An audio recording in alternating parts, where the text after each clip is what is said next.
नमस्कार, सीताचा स्वयंपाकमध्ये आपलं स्वागत आहे. तर मैत्रिणींनो, आज तुम्हाला दाखवणार आहे उकड वांग. तर वांग्याचे प्रकार बरेच दाखवले आहे, तर ह्या प्रकार फार वेगळा आहे. हा पहा तुम्ही उकड वांग कसं बनवायचं. तर काटेरी वांगी घेतलेली आहे अर्धा किलो आणि अर्धा किलो वांग्याचं मी उकड वांग करणार आहे. फार अप्रतिम डिश आहे. नक्कीच तुम्ही व्हिडिओ पहा, संपूर्ण कळेल तुम्हाला. तर उकड वांग कसं बनवणार आहे, कसं उकडणार आहे आणि कसं वांग्याचा मसाला वापरणार आहे, काय घालणार आहे, हे संपूर्ण व्हिडिओ आहे. तर पूर्ण व्हिडिओ पहा तुम्ही, स्किप करू नका. तुमच्या लक्षात मग एखादं जर स्किप झालं तर तुमचं वांगं फसन. म्हणून हे उकड वांग कशा पद्धतीने बनवणार आहे, का उकडणार आहे, ते पण आहे. पूर्ण व्हिडिओ पाहिल्यावर कळेल. तर इथे मी मीठ टाकलेले पाण्यात आणि पाणी घेतलेलं एक भांड्यामध्ये आणि त्याच्यात टाकले मीठ. तर हे वांगी काय करायचं, मी घेतलेले आहेत पाठीमागचं ते काटे बिटे असतात ना, ते जराशे, किंवा देठ भरपूर काही काही मोठे असतात देठ, ते जरासे छोटे करायचे, किंवा त्याचे काटे असतात ते काढून घ्यायचे. खराब असले ते बाहेरचा आकार सगळा काढून घेणार आहे. नंतर मग पहा तुम्ही काय बनते ते. पूर्ण घेते आता काढून मी. हे बघ, असं सहज निघतं, त्याला काही वेळ लागत नाही, सुरीने निघतं सर्व. पटापट अर्धा किलो वांगी, जवळजवळ मी ही डिश करणार आहे 8 ते 7-8 माणसांची डिश करणार आहे. तर ही भरपूर वांगी आहेत माझ्याकडं आणि काटेरी आहेत, पांढरी वांगी आहेत. तुमच्याकडं ती थोडी अशी जांभळ्या कलरची वांगी असली तरी पण चालेल, ती पण घेतली तरी चालतील आणि अशी घेतली तर उत्तमच आहे. तर पहा, मी आता ही मला भेटलेली आहेत काटेरी वांगी, आणि छोटी छोटी वांगी आहेत, जास्त मोठी नाही घेतली मी. तर आता इथे मधोमध कापायचे असं आणि त्याला 4 भाग असे करायचे. ते काही काही ह्याच्यात कसं किडे बिडे असतात, ते पण पाहायचं व्यवस्थिशीर आणि मिठाच्या पाण्यात टाकून द्यायचं. मिठाच्या पाण्यात टाकल्यामुळं आतपर्यंत त्याचा मिठाचा स्वाद जातो त्या वांग्यामध्ये आणि चव येते वांग्यांना. म्हणून मग कापल्यानंतर मिठाच्या पाण्यात टाकायची, म्हणून काळी पण पडती नाहीत आपली वांगी आणि मिठाच्या पाण्यात सुरक्षित पण राहतात. म्हणून मिठाच्या पाण्यात वापरायचं, चिरल्यानंतर पाणी टाकून द्यायचं पाण्यात. तर ही बऱ्यापैकी मी चिरलेली आहेत. तर ही सर्वच मी पटापट घेतलेली आहे फास्टमध्ये जरा, आणि तुम्हाला मोठा व्हिडिओ नाही होऊन जरा फास्टमध्ये मी चिरलेली आहेत आणि सर्व वांगी मी चिरून घेतलेली आहेत. आता ही वांगी पूर्ण चिरून घेतलेली आहेत बा. ह्याच्यात चांगलं पाणी डुबवतपर्यंत ठेवायचं बाजूला. आणि इथं मी आता कांदा घेणार आहे. कांद्याचे असं किसून घेणार आहे बघा. हा किसण्याची कारण, ह्याला बारीक पण होतो पटकनी, आणि असा लांबडा हवी असला तर लांबडा हवी पण भेटतो आपल्याला, आणि पातळ स्लाईस भेटतात. त्याच्यामुळं आपल्याला रेसिपी करण्यासाठी खूप सोपं जातं. आणि पातळ झाल्यामुळं मसाले भाजला किंवा रेसिपीमध्ये टाकायला किंवा आणखीन काहीसाठी असलं तर पातळ स्लिप असली तर सोपंच जातं. म्हणून मी पातळेने किसून घेतलेला आहे, चिरला नाही कांदा. नंतर आता मग तर बघा चिरून घेणार आहे आता. अशा पद्धतीने पटकनी पण होतो आणि चिरून पण होतो आणि बारीक बारीक होतो खूप. हे पहा, आता हे झालेलं आहे बारीक बारीक एकदम मस्त. कांदा अर्धा केलेला आहे मी, अर्धा तसाच ठेवलेला आहे. हा अर्धा आपल्याला पुढे उपयोगी पडणार आहे. तर हे मी बाजूला ठेवते. खोबरं घ्यायचं, खोबरं पण असंच किसून घ्यायचं. हे असंच किसल्यामुळं काय होतं, ते किसून हे किसूनमध्ये फरक असतो भरपूर. ह्यानी पटकनी होतं. मग अशा वातळ स्लाईस करून घ्यायच्या सगळ्या खोबऱ्याच्या. तर मी करून घेतलेल्या आहेत खोबऱ्याच्या मोठ्या बारीक अशा. काही काही मोठ्या पण टाकल्या आहेत आणि काही बारीक पण केलेल्या आहेत. तर आता हा खोबरं मी लोखंडी तव्यावर भाजून घेणार आहे. तर इथे मी भाजून घेतलेलं आहे लोखंडी तव्यावरती. छान असं खरपूस त्याला स्मोकी स्वाद आला पाहिजे अशा पद्धतीचं भाजायचं, का की लोखंडी तवा असल्यामुळं आपण स्मोकी स्वाद येतच त्या रेसिपीला. छान लागते ही रेसिपी लोखंडी तव्यातली, आणि तो धूर आतमध्ये बसतो त्या मसाल्यामध्ये ना, आणखीनच टेस्ट येते. म्हणून तुमच्याकडं असला लोखंडीचे वापर करा. कढी असली किंवा तुमच्याकडं तवा असला, काही असला तरी लोखंडाचा उपयोग करा तुम्ही. तर हे छान हलवून घेते. अजून लसूण घातलेलं आहे, आलं घातलेलं आहे आणि कांदा पहा. आपल्याला बनवायची आहे वांगी. हे बारीक मी जरासं करून घेतलं तर खोबरं, का की खोबरं ह्याच्यात मिक्स केलं, मोठे तुकडे असल्याने तर तसंच राहतात, म्हणून आधीच बारीक करून घ्यायचं. शेंगदाणे घातणार आहे मूठभर,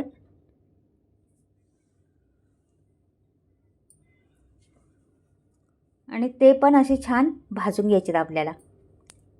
जास्त करपायचे नाही, थोडीशी नमी त्याची घालवायची. हे पहा, नमी आता त्याची घालवलेली आहे, त्याच भांड्यात काढलेली आहे मी. आता हे सगळं थंड झालेलं आहे, मी आता ह्याला वाटून घेणार आहे.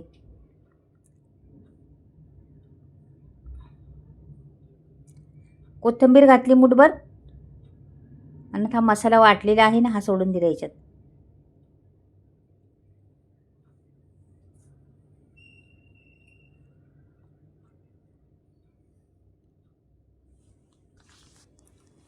आता हा मसाला मी ताटात ओतणार आहे. आपल्याला किती हवी तेवढा घेतलेला आहे मी, आणि हा ताटात ओतून घेणार आहे. आता ह्याच्यामध्ये लागणार आहे दुसरा मसाला आणखी आपल्याला. इथं मी घेतलेला आहे लाल तिखट, 2 चमचे लाल तिखट वापरलं, 1 चमचा धने पावडर वापरलेली आहे, अर्धा चमचा गरम मसाला वापरला, आणि अर्धा चमचा हळद. हे मसाले पुरेसे झालेले आहेत आपले. आता कोथिंबीर माझ्याकडे होती तेवढी टाकलेली आहे, वाटून पण घातलेली आहे, आणि अशा पद्धतीने मी टाकलेली आहे. आता ह्याच्यावर मी टाकणार आहे तेल, ह्या मसाल्यावर 2 स्पून तेल टाकलेले आहे.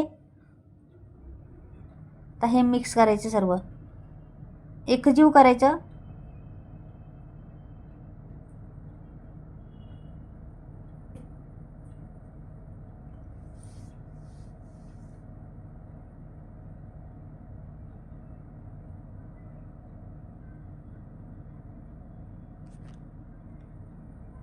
मीठ टाकायचे चवीनुसार,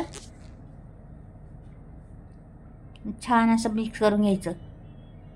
तर हा मसाला आपल्याला पुरेसा झालेला आहे, एवढाच मसाला बास झाला आपल्याला. हे उकड वांग करण्यासाठी खूप टेस्टी लागते हे उकड वांग नक्कीच करून पहा तुम्ही.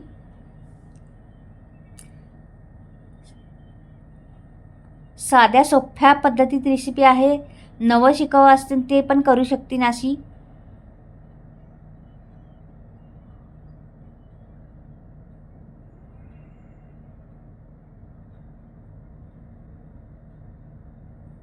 तर ही वांगी घ्यायची आणि भरून घ्यायची सर्व. तर मसाला पूर्ण भरायचा आहे वांग्यात. तर मीठ पण घातलेलं आहे, पहिलं मीठ होतं ते पण ठेवलेलं आहे त्याच्यात, वांग्यामध्ये ठेवलेलं. हा मसाला सगळा भरून घेते.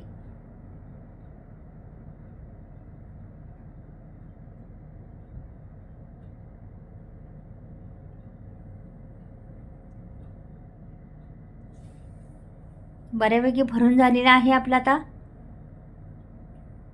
सर्वच काही मी वांगी भरलेली आहे, थोडा मसाला राहणार आहे आपला, तो पुढे उपयोगी पडणार आहे आपल्याला, म्हणून कमी असलं तरी चालेल. आणि हे याच्यात भरल्यामुळं सारण इकडं तिकडं जरासुद्धा जात नाही.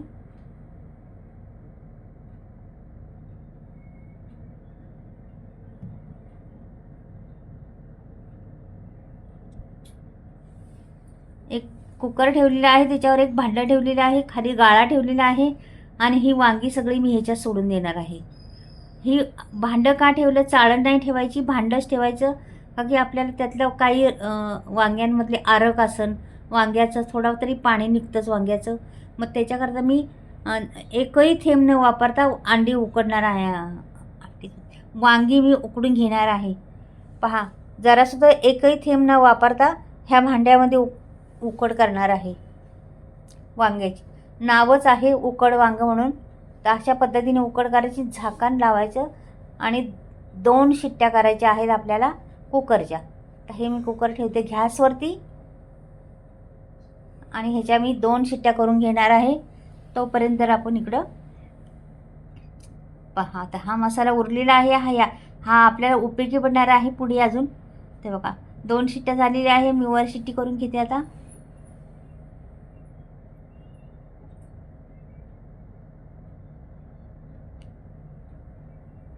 हे बघा, छान असं वांगी आपली उकडली आहेत, मस्त एकदम. वाव,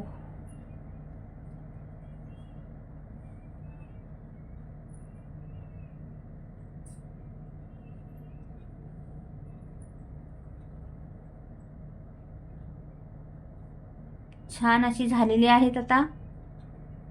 आता मी कढई ठेवते वरती. एक कढई ठेवलेली आहे गॅसवरती. एक पळीभर तेल ओतलेले आहे बघा. पुरेसे आहे आपल्याला पळीभर तेल एवढ्या वांग्यासाठी. इथं मोहरी टाकलेली आहे, जिरं टाकलेली आहे.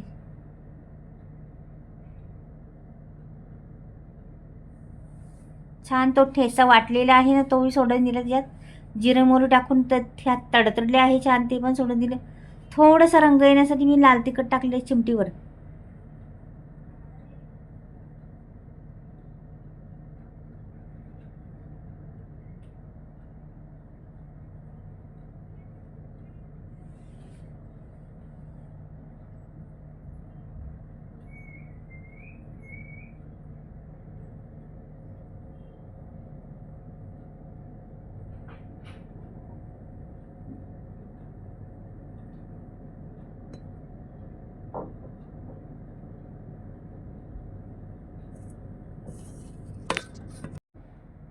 अशा पद्धतीने मी वांगी सगळी सोडून देणार आहे.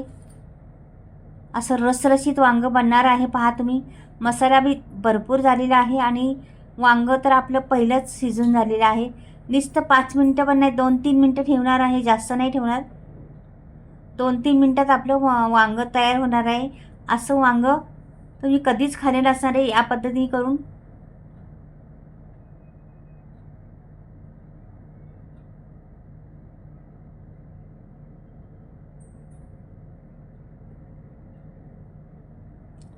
मसाला बी टाकलेला आहे आता मस्त.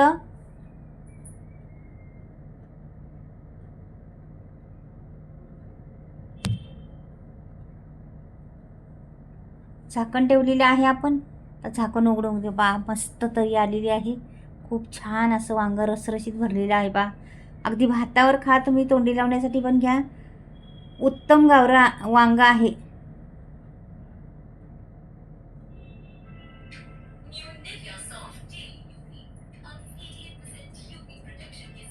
तर मी काढून दाखवते सर्व व्यवस्थिशीर.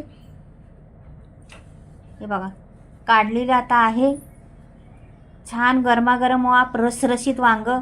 हे असं वांगं, उकड वांगं नक्कीच पहा तुम्ही. आणि आवडलं तर लाईक करा आणि सबस्क्राईब करायला विसरू नका. काहीतरी वेगळं करावं, वेगळं 30 वांगे खाऊन कंटाळा आला असला तर नक्कीच हा पद्धत करून पहा.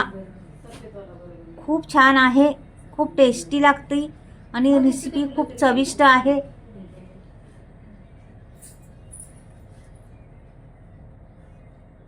हे बघा, झालेलं आहे आपलं उकड वांगं. तर चला मैत्रिणींनो, बाय. परत भेटूया काहीतरी वेगळं. संपूर्ण व्हिडिओ पाहिल्याबद्दल खूप सारा धन्यवाद तुम्हाला. बाय, परत भेटूया.